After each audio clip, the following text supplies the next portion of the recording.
So, I'm not sure if it's just me, but have you noticed these past few years? Usually this one particular moment keeps repeating itself in Genshin. A new powerful unit is released, it becomes super popular, warps the usage rates for places like the Abyss, then things settle down, and usually that unit gets shoved to the side by the next new shiny unit. Heck, what I said might apply to just any other gacha game. However, I got curious about this, and decided to do my own little digging because some of the stuff I believe to be true thanks to the popular opinion turned out to be quite different. And so in this video, I am going to review the current state of Genshin's meta, talk about some of the biggest shifts in popularity for teams and characters, and of course, I'll share my thoughts about Natlan's impact on the endgame. But first, this video is brought to you by Nikke, which is a cross-platform immersive sci-fi RPG shooter that has some of the most beautiful and spiciest anime girls you could ask for. And right now, there's a massive collab with Evangelion, one of the most influential anime ever made. In fact, last year, Nikke collabed for the first time where the Eva cast defeated a powerful boss, and if you missed it, Asuka, Rei, and Marie will be rerunning. So great time to get these limited units. However, in part 2, things got a lot crazier. In this storyline titled Second Quest, the plot is more in-depth, featuring exciting stories in which Nikke characters fight together with the Eva's cast, and as you can see, there's a whole new map to explore in the iconic Red Sea. Plus, you'll get to fight the epic boss of this event, and even a cool new shoot-'em-up minigame will be included. But get this, there's also a new version of Asuka who's wearing an eye patch, and Rei in a black combat suit. Both of them are different from part 1 since they come from a new dimension, so not only can you pull for them, but they also both have free and limited edition skins. So make sure to download Nikke by using my link in the description. Now is the best time to play it since this limited event offers tons of rewards, including free Sakura unit, who will only be available during this collab. So check out Nikke now and help support my channel.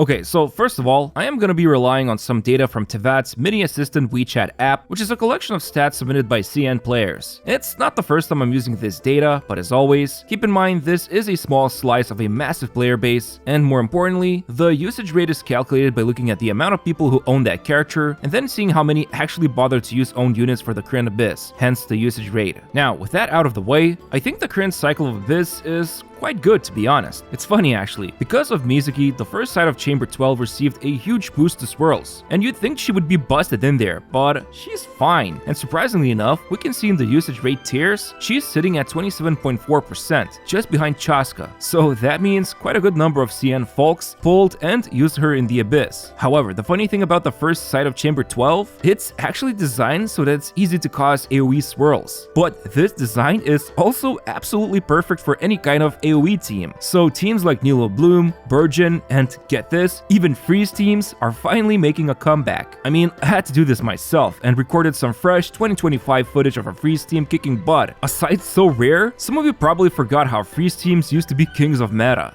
However, now, yeah, as expected, the top team by far with the biggest usage rate is Mavuika, Shilonen, Silali, and Benny Boy. It absolutely crushes both sides of floor 12, although from the data, the second side is preferred, but I'll talk about Natlan units in a moment, and instead, let me tell you how I actually spent some time digging up older usage rates from key moments in Genshin's history, because compared to today's meta, it's pretty jarring. Now, because some of the data collection didn't become mainstream, earliest community stats versions are pretty rough, but for example, when in 2.1 Raiden Shogun was released, she joined top of the most used units alongside Zhongli, Kazuha, and Benny, so pretty normal. Then in 3.2, when Nahida was released, we can see she was also kinda at the top, although funnily enough, Yelan was dominating at the time. But we can see thanks to Nahida, Nilo teams bloomed in popularity. Funnily enough, we can see in 3.5, Nahida and Raiden Shogun are sharing very high usage rate spots, and Raiden's Rational team is sitting at the top, while Nahida's good old Alhaitham Hyperbloom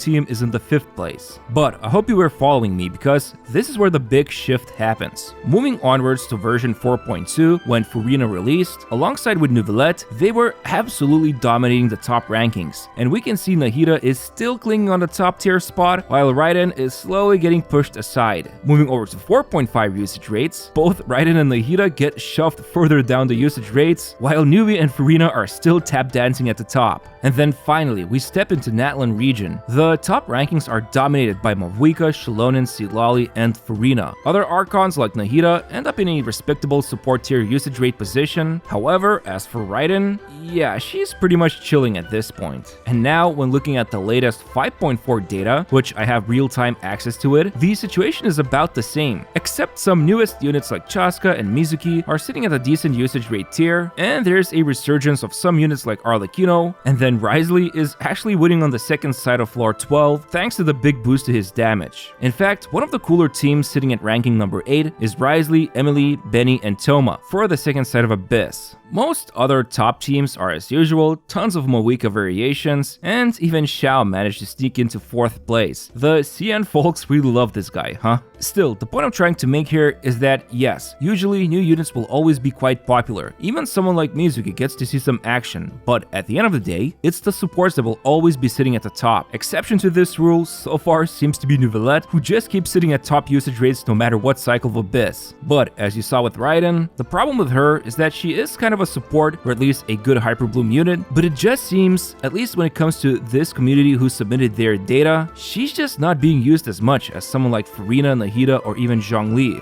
There is of course Venti too, but with him it's a different story. He's a 1.0 legacy unit. At that time, Hoyo had no idea what they were doing, and thanks to that, we still get to enjoy powerful 4-star units like Benny and Xingqiu. But yeah, it seems like with each major version and its ongoing updates, at least 1 or 2 units become staples of the meta. But right now, it looks like Natlan will be breaking this rule because these units are something else.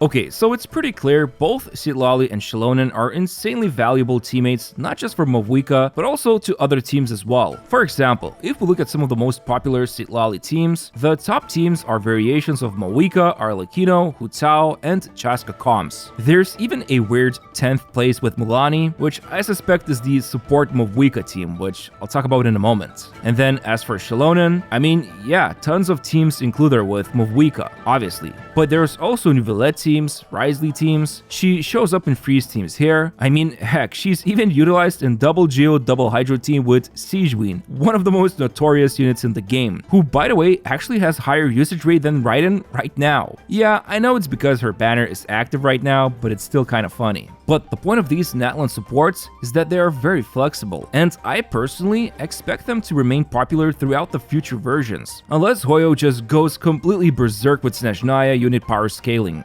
But currently, one unit who seems to be getting all the attention is none other than Mavuika. What's up with this Archon? Am I the only one who thinks it's crazy how years ago you'd have to do all the prep with Eula to deliver a big number, when nowadays you just tap a button with Mavuika and she deletes everything with her burst? And you know what's the funny part? Compared to the last Abyss, Mavuika's usage rate has gone down by more than 20%. Now, my theory is that because this Abyss is so well balanced for tons of teams, people probably just want to use someone else. But ironically enough, a new trend has been rising called Support Mavuika. I say support in air quotes because she still needs one Natlan unit who can generate for her Night Soul points. But you'll see tons of teams using her simply for the massive burst damage she can unleash. And on top of that, her second passive also boosts damage for the active character. So teams with main DPS like Chaska, Wriothesley, Mulani, Kinich, Nouvellette, and so on are there to utilize her insane bursting potential. I mean, you can even check out Jello Impact's video, where he did a lot of runs with mostly Mavuika teams, and a lot of them had her as a support. It's a really nice video, I'll leave a link in the description. But yeah, if we go back to the start when I showed you the shifting placements over the period of all updates, I think it's pretty clear Mavuika will remain at the top for a while. Same goes for Shilonen and Citlali. Does that mean they're the best and everyone else sucks and you should pull for them? Nah, keep in mind this is Abyss we're talking about. Believe it or not, the majority of player base doesn't even focus on it too much. However, the shift on the so-called meta is pretty clear. Although keep in mind, the usage rates always heavily depend on the enemy lineups in the Abyss, so that is a very important factor to take into account. However, as you can see, those who remain on top pretty much keep staying at the top, maybe aside from poor Raiden Shogun. I have no idea what happened with her.